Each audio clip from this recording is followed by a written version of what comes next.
Special Operations Forces of the Armed Forces of Ukraine struck a storage area for Shahed-type UAV launches belonging to Russia in temporarily occupied Crimea, near Cape Choda, from where the occupiers had been launching attacks on Ukrainian cities almost every night. The operation was carried out on the night of November 28th, but the results of the attack have only now been definitively confirmed. Special Operations Forces continue to undermine the offensive capabilities of the Russian Federation's army. Since the beginning of the day, 138 combat clashes have been recorded on the front line. According to the General Staff of the Armed Forces of Ukraine, the country's defense forces continue to repel Russian assaults and thwart the Kremlin's plans. This includes the capture of POKROVSK and other cities. More details about the situation on the front line are coming up in the report.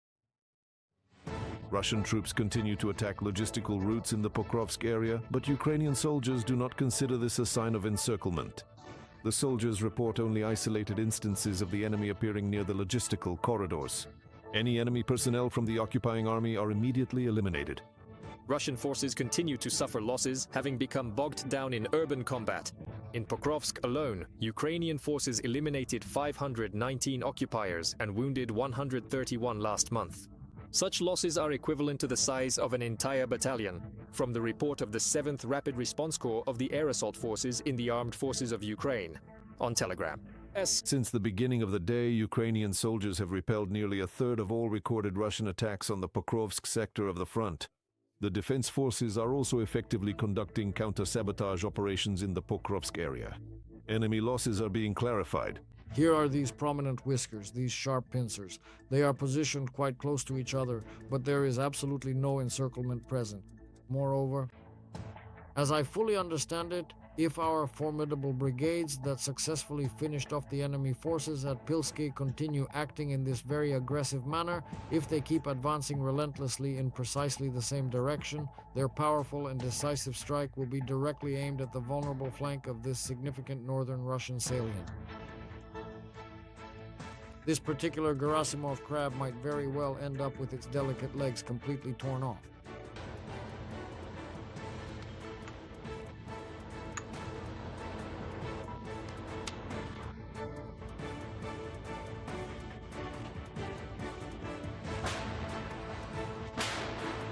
Faster! The Konstantinivka, Lyman, and Oleksandrivka directions remain difficult. There, the defense forces have also repelled about a third of the Russian assaults. And in the Kupiansk area, according to military experts, Ukrainian forces have improved the situation. Our troops are holding the south, trying to clear and drive the enemy out of these areas. But most importantly, our military units are partially cutting off their crucial logistical supply routes, which is a significant concern to the northwest.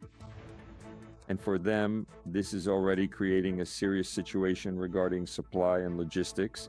According to the General Staff of the Armed Forces of Ukraine, since the beginning of the day, Ukrainian soldiers have destroyed 239 Russian operational tactical drones along the entire front line. A sighted in rifle, I sighted it in myself. A sighted in rifle, I sighted it in myself. I keep telemarks for the drones I've shot down. I've already got 8. In addition, another one was destroyed the day before. A Russian tank, 6 armored fighting vehicles, 14 artillery systems, as well as 71 units of enemy automotive and special equipment, and 1,060 Russian occupiers were eliminated. Thus, according to the General Staff of the Armed Forces of Ukraine, the total losses of the Russian army since the start of the full-scale invasion have already reached almost 1,174,000 military personnel. In 2 regions of Russia, explosions occurred on the railway. According to sources from the Freedom TV channel in Ukrainian intelligence, the operations were carried out on November 20th and 28th. In the village of Barishevo, Novosibirsk region, fuel and lubricants depots were destroyed and the railway track was damaged. And at the Unecha junction station in the Bryansk region, at least 2 fuel tank cars were blown up. All of this halted the movement of freight trains, including those supplying the Russian occupation army. Shelters and concentrations of Russian infantry are being destroyed in the border area of the Sumy region. Servicemen of the 71st Separate Jaeger Air Assault Brigade of the Ukrainian Armed Forces are holding their positions and thwarting attempts by Russian occupiers to advance in the region. Freedom correspondent Alexei Baranovsky witnessed the combat work of Ukrainian artillery. What are the most important goals now? Is this infantry equipment or what? This The infantry is more crucially important, and this approach is simply not practical. On the link, before the fight. Before the fight. I didn't get drunk. Elbows, before the fight. Sonia, we are working. We're moving away from Moscow. This is the position of a 155mm American M114A2 howitzer operated by the combat crew of the 71st Air Assault Brigade of the Ukrainian Armed Forces. The artillerymen use precise fire to hold back the advance of Russian occupiers in the Sumy region.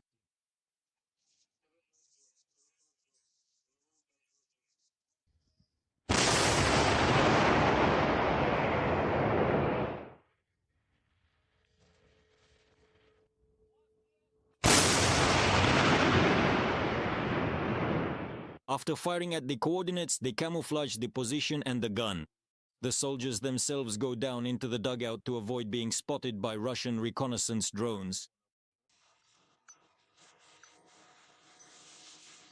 Except for the neighbors, fools, he has nothing to complain about. Yeah, everything's fine. Yes, the war is changing now. Everyone has it good in their own way. It's better not to fight at all. There's always plenty of work for the artillerymen at the positions. While friendly drones direct fire from Ukrainian guns, artillerymen must constantly monitor the skies and repel attacks. Enemy drones. The state has provided us with such anti-drone missiles. Multi-shot rifles, 12 gauge. As shown, it works quite effectively against any drones. Right at this position, thanks to God, it's quiet here. Everything is fine. But we've already changed locations many times since we arrived here in the Sumy direction. And wherever we had to diligently work, in principle, they always helped us out. And usually the incoming enemy drones were quickly shot down, often lost their precise bearings, and consequently didn't reach their intended target at all.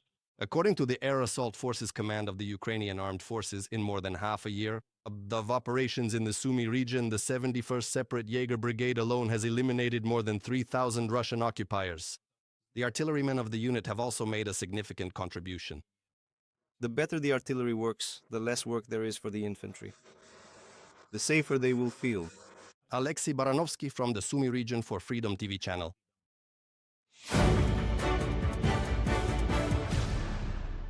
12 leading educational institutions in France have joined the Global Coalition of Ukrainian Studies. This is a project for the academic study of Ukraine. This was announced by the First Lady of Ukraine, Olena Zelenska. Today, during her visit to France, she met at the Sorbonne with the heads of the country's educational institutions.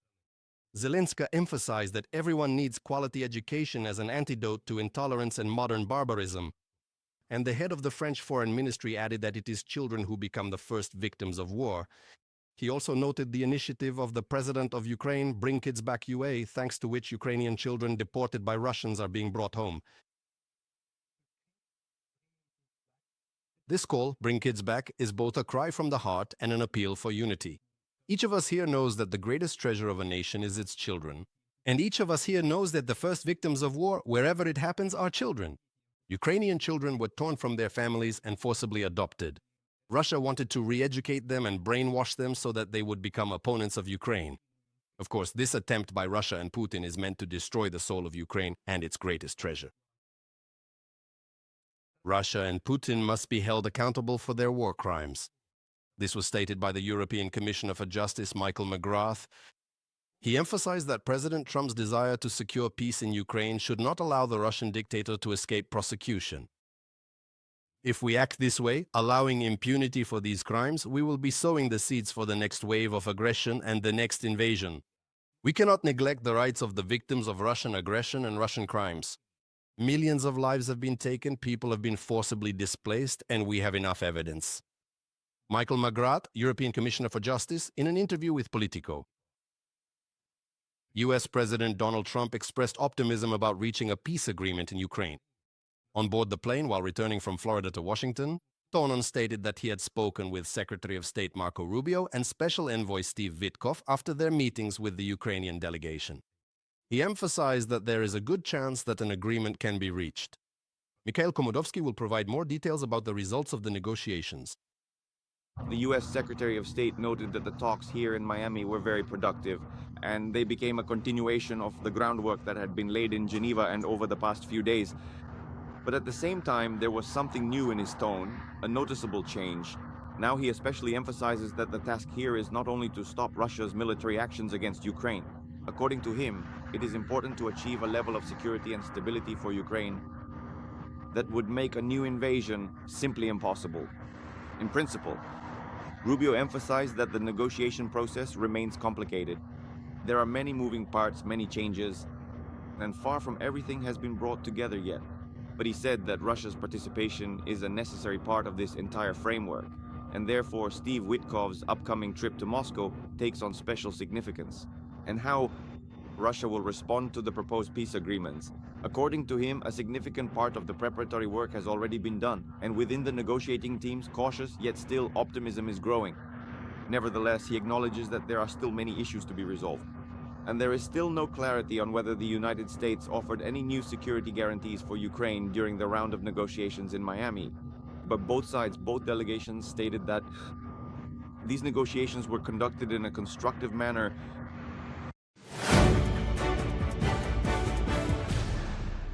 Putin has approved a budget with 40% of expenditures allocated to the war and security forces. Next year, the Kremlin plans to spend on the military, weapons procurement, and national security, a record sum since the Soviet era, about $160 billion. Meanwhile, the share of social spending will decrease by 13%. The share of expenditures on supporting the national economy will drop by another 7%. Both figures will be the lowest in 20 years of available statistics from the Russian Ministry of Finance.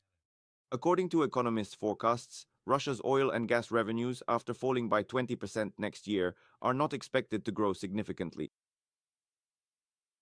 More than 100 small towns in Russia could disappear in the near future. Young people are leaving, there are no prospects, and the infrastructure is collapsing. The Moscow Times notes, people have no decent income, nor even basic conditions for living and development. At the same time, the Kremlin is pouring tens of trillions of rubles into the war against Ukraine, into a place where equipment and resources are simply being burned up, about what Putin's strategy leads to. More on this in the following report. There is a critical shortage of auto parts in Russia. Even media loyal to the Kremlin admit that repair deadlines under mandatory motor third-party liability insurance are being missed everywhere. Just from January to September 2025, the Financial Ombudsman received 101,000 complaints. This is 16% more than the previous year, and it's a record figure since 2022. There are cases when service stations contracted by the insurer have refused to carry out repairs due to long delivery times for spare parts, because it is impossible to complete the repairs within the time frame set by law, and sometimes even without giving any reason at all. It is not uncommon for solutions to be offered that violate the law. For example, the service station is located more than 50 kilometers away, or the repair takes 120 days instead of 30. Car owners face servicing difficulties not only in the regions, but also in Moscow. At the same time, we are talking about fairly common European and Japanese brands, from a publication by Russian propaganda media. The Russian authorities have no intention of fighting the shortage of auto parts or improving people's lives in general. All of Putin's efforts are focused on the military. He signed the budget for 2026 and the upcoming 3-year period, in which almost a third of all expenditures, a record since Soviet times, are allocated specifically for military needs. Almost 13 trillion rubles for the army and weapons procurement. Another almost 4 trillion is allocated to the so-called national security category. This includes the Ministry of Internal Affairs, the National Guard, Special Services, and the Federal Penitentiary Service. In total, the security forces will receive over 16.5 trillion rubles. That's 38% of the entire national budget. Taxes are being openly raised. In other words, more money is being taken from citizens. And this doesn't just affect the increase in VAT, which will automatically be included in the price of all goods, plus a whole bunch of other various levies they've come up with. At the same time, the tax burden on small businesses is also increasing. And all of this, yes, is supposedly in the interest of defense, but it puts nothing on the table for Russians. Everything it produces instantly vanishes on the territory of Ukraine. And while the Kremlin not only extends but also increases military spending, the social sphere in Russia is sinking ever deeper. According to calculations by the Siber Reali project, 1 day of war against Ukraine costs about 30 billion rubles. That's the annual budget of an average Russian city. At the same time, every 20th school in the country lacks heating, water, or even toilets. The situation is worst in the Murmansk region. There, 77% of school buildings require major repairs. In Kirov region, it's 69%. In Karelia, it's 65%. The paradox is that one day of combat operations costs the Russian budget 160 times more than building a new rural school for 200 to 300 students. The project sums it up. It's already clear that by 2026, not a single new school will be opened. Construction has come to a halt. Although, what is there to be surprised about? The authorities say we have a budget crisis in the region. Soon there won't even be enough for benefits and salaries. Housing for orphans is not being provided. Young people are going off to war because they have no money and to move up the housing waiting list. Elena, a resident of Slyudyanka from a Radio Svoboda publication. Due to chronic underfunding of the regions and a complete lack of prospects for young people, hundreds of small towns in Russia are at risk of simply disappearing. This is stated in a report by VT Zayom. Young people are leaving en masse for places where there are jobs and at least some chances for a normal life. The older generation is gradually dying out. New residents hardly ever move to small towns. The authors of the report note that the reason is not just low wages. Small towns are suffocating from weak infrastructure, a lack of services, jobs, and any real opportunities for development. As for what the war actually costs, so to speak, for the average Russian, I think many people understand that this is a problem. These are problems, so to speak, of a personal nature as well. When people are dying, there are also problems related to rising prices. And generally speaking, there are problems connected to normal living conditions. As the Moscow Times writes, there are 1,120 cities in Russia, and more than 70% of them are small, with populations of less than 50,000 people. Today, about 3.5 million people live in such settlements, but over the past 10 years, their number has decreased by 314,000 less. Thus, according to researchers, Russia may lose 129 small towns in the coming years. Nikita Skoblikov, for Freedom TV Channel.